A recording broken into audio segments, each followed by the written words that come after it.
Texas is incredibly well positioned to be able to use this information. You've taken you have right now in place the ability to link these data systems from early childhood, K-12, post-secondary, and workforce. And I think on some of the tables, we've actually put out an entire survey report, so please see me afterwards if you didn't get one. Second of all, you're doing so much here in Texas to ensure that there's access to this data. The one piece you're not getting is ensuring that there's access to everybody, because Texas, as of now, is not publicly saying what the rules are for engagement, who gets to see it, what data, at what purpose. That's easily fixed. And finally, this whole building capacity to use data, which we think these are the three general areas that really support the effective use of data. The one thing that we feel like Texas needs to work on is ensuring that educators are prepared to use data. And one of the key pieces that Texas could work on is changing the licensure and certification process to value data and to ensure that new teachers into the field have the competency to know how to access and use data so that they can be effective users of data and to help personalize learning in the classroom. But you're leading the nation. There's no state in the country that has all 10 of these actions in place, and I assume that Texas will continue to make progress and do this. So my message to you is that Texas is sitting on an incredible supply of rich, robust, longitudinal data that has the ability to follow individual students over time. The question is, how do you then take this and, working together with other players, make sure that we're using it to inform decision-making at all levels, as individuals and as collaborative efforts? And to the collective impact issue, the state cannot do this alone. There's nothing that you can do with just a state longitudinal data system. The state is incredibly important and provides incredible analysis, and there's efficiency of scale with the state data system doing that. And higher capacity districts have that, but lower capacity districts really don't have the ability to have these data systems in place. But one of the key pieces as we start talking about collective impact and collaboration, having data, is how do you combine all the different data pieces? How do you ensure that information from post-secondary, from workforce, can be combined with not just information at the local level and what's happening, but not just the local district, but also all those agencies that are working with families, so social services, juvenile justice, but then also this fourth gear. What about all those community partners? What do we really know is happening? Maybe the reason that those fourth graders are getting increases in their math scores is not because of what's happening in school alone, but it's because the Boys and Girls Club are tutoring them on Saturday mornings. We're not capturing that. We don't have a full picture of what is changing and why it's changing because our data systems are not able to talk to each other and are not able to collect it. And I would argue, if you go back to all those stakeholder questions and your questions, it's when people come together and not only say, this is what I'm wrestling with, this is what I want to know, but then make a commitment to sharing that information for that common goal, but also building that culture of trust to say we're going to share data and link it so that we can inform our conversations and have the full picture. I would argue that we're going to get there faster and we're going to get those results that we want, which is the improved student outcomes. We'll never be able to do that just with the state doing it. We're never going to be able to do it just with a local district do it. We're never going to do it with just a single community partner do it. And that's the beauty of collective impact and collective action, is that only when it's everyone coming together towards a common goal, having common definitions, and agreeing to use data and share it and use it differently, that we're able to do it. And we're there. We have the ability to do this. There's some more challenges, and let me give you some of those roadmaps. If you think about those as gears moving on the bike, and it's much easier to go on a trip if you've got a 10-speed bike rather than a no-speed bike, this is the idea that the more gears and the more people we have coming together, it's an easier ride, it gets us there faster. But let me tell you about some roadblocks that we think exist when we're talking about people working together and sharing data. First and foremost, and the biggest roadblock, is that of trust and turf. I'll use those together. People are so used to having their data in silos. They're so used to saying, it's my data, I use it. By sharing the information, you're giving up, you're showing vulnerability. Oftentimes the data doesn't tell us what we're really proud of. And yet, and so we also don't want to share power. I mean, data is power, as the video said.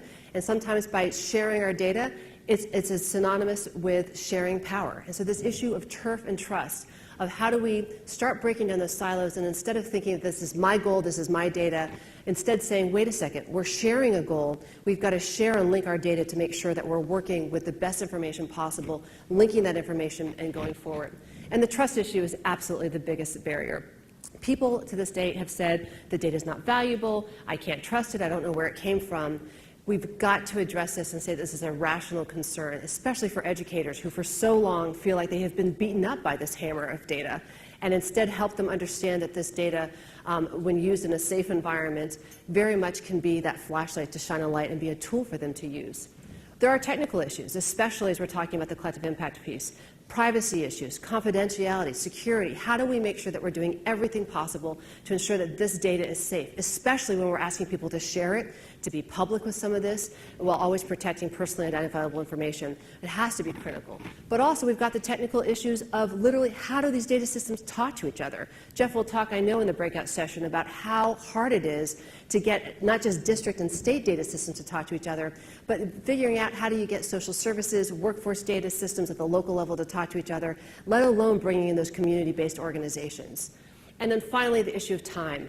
How do we make this a priority? How, when there's so many competing priorities, do we make sure we say, we're going to take the time to bring data to the conversation? It's so much easier to say, it just feels like the right thing to do, or my experience tells me this is great. But if we don't use the data, we're not going to get those results that we want. So I would encourage you, as you think about collective action and using data, that you've got to address these roadblocks too as we start building a culture of this. And finally, I'll leave you with just 3 things that we're encouraging people across the country to focus on, but especially on this issue of bringing together data to inform collaboration at the local level and at the state level. First one is this issue of IT and infrastructure. The need for common education data standards is absolutely critical if we're talking about not just education, but also linking that with other systems. There's just been incredible work done here in Texas with the Texas Student Data System in terms of making it easier to be able to have the districts and the state systems talk to each other and bringing in others. There's an incredible framework that is in place here that will be a national model for everyone else to do. And you all are just in an incredible, have a strong, strong foundation on which to build some of these IT challenges and make them just a success and not a challenge any longer. But again, the privacy issues, confidentiality, I cannot stress enough how important it is to focus on that. On the roles and responsibilities, what we're talking about, again, is putting that person in the middle, the stakeholder in the middle of the conversation. And to do that means changing age-old relationships, changing the role of state agencies from compliance officers to actually service providers. Think about that. Government that listens, that focuses on what people need, and think about providing that information in a different way, and being responsive, proactively responsive, and thinking about providing data in a tailored way to meet people's needs. That's a very different role than right now our traditional agencies play, which is telling people, send me the data, I'll send you a check. And so it's a big, big culture change. But it also means thinking about things as P20W, not just thinking about our silos of early childhood, K-12, foster care on the side, juvenile justice. It's thinking about how do we combine and link those data systems, get people out of their cubicles, getting out of their silos, and talking about what is that information? Because I would argue that all of the interesting questions that you are grappling with in Texas requires data to be pulled from multiple silos.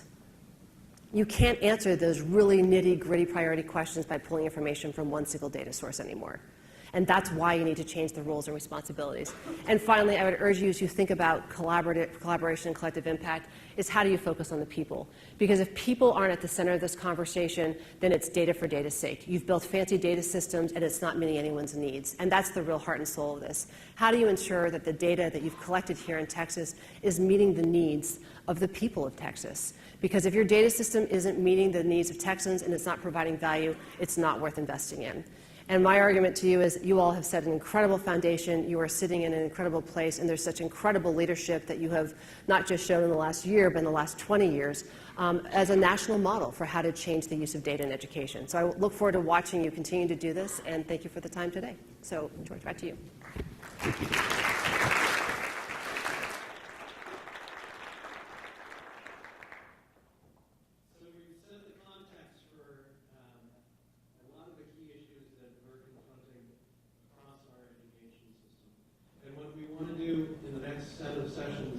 Break this down even further and have an opportunity to go even deeper into each of these different areas that Aimee, Mark, and Katie had highlighted. And so across the way, we have broken this down into a policy briefing in Studio A, an overview of the blended learning work that is emerging across the state of Texas in Studio B, and then the breakout session around collective impact in Studio C. So if you all will break now, we'll head over to the other side and have some further conversations with other leaders across the country. Thank you.